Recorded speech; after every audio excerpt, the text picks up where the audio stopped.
Welcome back to the show. Check these headlines today. We have for you the new financial system asset and gold back. We got Hester Peirce firing back at Gary Gensler's SEC.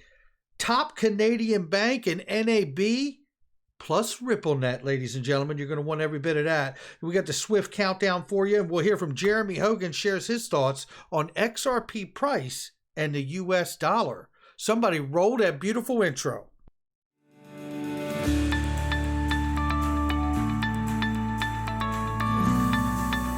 Digital Perspectives with Brad Kimes. Come on in.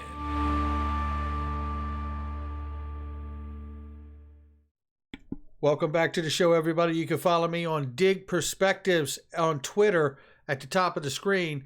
It is $1.863 trillion market cap, ladies and gentlemen. It's March 21st, 2022. Good afternoon. We are up 0.22% on the crypto market cap. We see here 40,800 plus for Bitcoin right now, 2,900 plus for Ethereum. Number 6 spot, 81 cents. It's XRP. We're up 7.57% right now on the 7-day. I like seeing that. I don't know about you, especially underneath of the lawsuit that we have right now. So pretty exciting to see that right now. So let's take a look at the range of price for XRP really quickly and get into the news here. We have a lot to go over. 79 cents on the bottom range and 82 on the top. We'll keep an eye on it. It looks like it's getting stronger. We'll see what happens. Take a look here. It looks like Ethereum is number one after all, at least when it comes to gas fees. If you don't mind paying $3.37 to $36.88 to show your loyalty. Or you could pay fractions of a penny and use XRP. Here is a reminder as we get into the news here very quickly that we know that indeed central banks now hold more than 35,000 metric tons of gold. About a fifth of all the gold ever mined. What do you think that they know's coming? Do you think that they know something's coming? This goes to my core tenet of investing, ladies and gentlemen, when I tell you I'm stacking my pennies next to their dollars. I concur here with Bond Crypt XRP, who says the global debt is unpayable. It would take generation after generation to clear it. It's simply unsustainable. The new financial system, asset gold backed, is around the corner. It's the only way to get rid of this Federal Reserve system by going back to the gold standard. I concur with this, and I tell you, this is why I'm pointing out also, and I tell you, there'll be a link underneath the video for Glint. I've been using Glint. I've been buying gold. It is physically allocated to you. You can get a debit card also to spend it, or you could choose at some point to actually have it physically delivered as well. You cannot beat Glint Gold. There's no question. And with that, I also remind you that the U.S. Federal Reserve fund rate is now 0.25 to 0.50%, and this might be the first of at least 4 further rates rises for this year and more in 2023. I am getting as much gold as I can, not financial advice, to hedge that trouble we are headed into. Here's some more trouble right here. The SEC recently had a meeting today, and it says here that we are not the Securities Environment Commission. This is Hester Peirce's statement, really. And this is John Deaton stating here, we are not the Securities and Exchange Environment Commission. It says, my statement is rather lengthy, so I will turn off my video off as I speak by one estimate. Doing so will reduce the carbon footprint of my presentation on this platform by 96%, says Hester Peirce. She's not a fan. I looked at her paper on this, and if we go into this, I tell you, it looks like Gary Gensler is attempting now to reach for more jurisdictional power grab, not just with crypto, but as far as climate change in his recent attempt to expand climate disclosures by public companies. And I tell you, this is problematic. Gary Gensler is a guy who's out of control as far as I'm concerned. Let's quickly go through this because this is Ron Hammond giving us the update this week in Congress. I'm going to start at number 6 here. Then comes Senator Warren's Digital Asset Sanctions Compliant Enhancement Act, which includes several Senate banking Democrats as co-sponsors. Two important things to note, though. There was no Republican on the bill, and Senate Banking Chair Senator Sherrod Brown was not a co-sponsor. That is a problem because you need to have the weight of that chair to help get a bill through. Thank God, because this bill's a mess, it appears. Says here, there could be a variety of reasons for this, but having buy-in from the Senate banking chair is important to move legislation. Many Republicans were curious about the legislation as clamping down on oligarchs is a good soundbite, but there are several flaws with the bill. No doubt about that. If you want to learn more about the legislation in areas of concern, he sends you to Coin Center article, which does a great job of highlighting it. The House companion bill to this being led by Brad Sherman. It says here, one last thing to note outside of this hearing this week is that the Senate Foreign Committee is going to be making the ACES Act, which calls for a study on the adoption of cryptocurrency as legal tender in El Salvador. He says, Ron Hammond says, I will stress this is not a big deal as many studies are ongoing around this. I don't know about that, Ron. The bill will still need to pass the full Senate House, which is a heavy lift. It could be included in a larger bill later, but before anyone claims this bill lays the groundwork for Bitcoin as legal tender, I confirm this isn't the case. This is a desire to learn more. I lay down, this is not a bill to make Bitcoin legal tender. This is probably going to be an effort to do exactly the opposite. We'll see. Thank you, Rob. Here we see Goldman Sachs makes its first over-the-counter crypto transaction trading Bitcoin linked non-deliverable options with Galaxy Digital. Oh, Mike Novogratz. The OTC trade represents the first step that the bank took to offer customizable exposure to the crypto market. And wouldn't it be so? It's the wealthiest people that get first crack at it, folks. Mike Novogratz hooking his boys up right here. Old Goldman guy hooking him up, giving him the chance to get to that OTC desk here. But I'll tell you something, this is getting into bigger news than that. And this is big news. There's no question about this. I believe this is really letting us all know what is going to come on a grand scale. Make no mistake. If I'm wrong, I'll make the video. Ripple's technology to be used by Canadian top bank for cross-border payments. Come on in. Take a look at this. Shout out to XRP Captain for this and everybody else involved here. If you take a look at this here, basically it's a tweet here from John Deaton. Says here that he shares the news that Ripple's blockchain technology is now being used by Canada's top bank CIBC for cross-border payments. Ripple's partner, NAB, one of Australia's top 4 banks, stated on its website that it is partnering with Canada's CIBC using Ripple's blockchain network technology. CIBC is a leading Canadian-based global financial institution with 11 million personal banking and business clients. Just quickly move through this.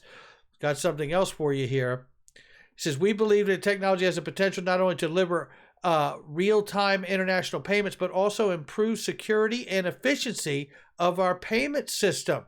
This is also great news for Spend the Bits, which is based out of Canada and powered by the XRP ledger.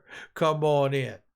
Taking it from this side of the fence of NAB, Australia's 4 major banks openly states on its website, because it's partnering with the CIBC using Ripple's blockchain network technology. It's happening, ladies and gentlemen. I remember specifically, and I will find a clip, where Bob Way, either talking to myself or someone else he interviewed with, where we talked about the idea of it will only really take 2 banks beginning to use XRP. And doesn't it, in fact, start with the software first? Of course it does, because it's a phase-in model. So this is getting exciting. This is Bob Way right here. And I want you to hear him point out, and he's using, just as it so happens to be out of coincidence, Canadian banks as the example. Take a listen to this, because I think it highlights a beautiful contrast to the news that we just got. And they can say, oh, yeah, well, you know, for example, and I'm going to pick on Canada again, Sure, because they show up a lot. There's really only 5 big banks in Canada. This is the way I understand it. Canadians, please call me an idiot. But in general, there's only 5 big banks, whereas the U.S. has like tens of thousands of banks. Sure. Here. So, and the 5 civilized big banks in Canada can get together and you go like, our systems would be better if we synchronized them. For all Canadians doing Canadian dollar to Canadian dollar or, transactions from one bank to another. Hey, let's make that go faster. Let's not lose any payments. Let's give them additional features. And they can all do that. Right. And then you go, oh, that's like turning the switch. That's going to make XRP go up. You go like, no, because they're doing Canadian dollars to Canadian dollars. Right. There's no reason for them to go Canadian dollars to XRP, pay a spread to some trader, and then go XRP to Canadian dollars and pay us. They're just generating fees and cost where they don't need to. And Now, very quickly, I just want to highlight that he's talking about the understanding that this is between, the example he's giving is between Canadian bank to Canadian bank. There's no need to use XRP in that situation. The news today is between Canadian bank and Australian bank. Some could look at that as an exotic corridor. Keep listening. The way I talk to people is like, say you're sending money to somebody else who banks at the same bank. Right. There's zero chance that payment's going to flow through XRP. Exactly. Because they're just going to debit this account, credit that account. It's going to happen instantly, and they're done. Exactly. And so you have to look which ones are really provide utility value of going through XRP, and that initially is going to be 2 exotic corridors here. Right. And so, but these same banks that are on RippleNet doing these, giant payments that would be totally illiquid through XRP anyway. Right. From say Canadian dollars to euros or Canadian dollars to US dollars or those sort of things. They now have the technology to reach the exotic corridors. All they have to do is say, now it's time to do that.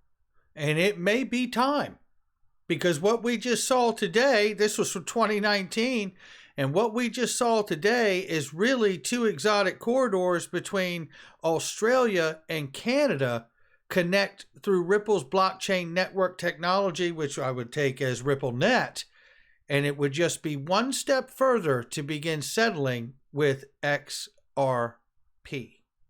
Pretty interesting stuff right there. Shout out to Bob Way. I hope he's doing well. And in that momentum, as we're seeing that, it's a reminder right here that there you have it. We're 9 months away, says Swift, before go live on ISO 20022 for cross-border payments and reporting preparation, and testing is well underway. Well, we know for a fact that Ripple and Stellar are the only 2 blockchain firms and companies that are in fact members to the standard body committee of ISO 20022. Taking a look right here is even more information here that just confirms what we're talking about here, is that far from simply an updated version of the current system for Swift, the new platform represents complete transformation in method of payment messaging, switching from linear processes to platform-based. The change is set to have significant implications for Treasury and finance, from increased visibility to sanctions, screening options, and improved exception management. It says, read on here for the overview and changes in timeline. I show you this for the increased visibility, for which we know the CFPB had cited the same exact strength about Ripple and the virtual currency XRP to be able to show transparency on cross-border payments for the first time in the history of cross-border payments. Now, before we get out of here, take a look at this, because this is Jeremy Hogan right here from Legal Briefs. $10 to $35 per XRP is absolutely possible, or much higher, he believes. The question is not whether XRP can reach X amount of price, but what the dollar will be worth at that time. Ladies and gentlemen, this goes to the news I just gave you at the front of the screen, which is why I'm trying to get myself diversified as quickly as possible. I highly believe in XRP. I highly believe in a lot of different cryptos I'm invested in. But I also want to be diversified, not just within this asset class, but with outside of it as well. So whether that comes in the form of me investing in private equity, like on Link2, or whether that comes in the form of me investing in gold to hedge the inflation and the trouble that we absolutely see coming. These are all areas that are very, very important to me. And I feel like I am doing what the richest people in the world are doing. I'm just doing it with pennies, and they're doing it with dollars. Not financial advice. This is where I'm at on this day. Hit the like and subscribe. We'll catch all of you on the next one.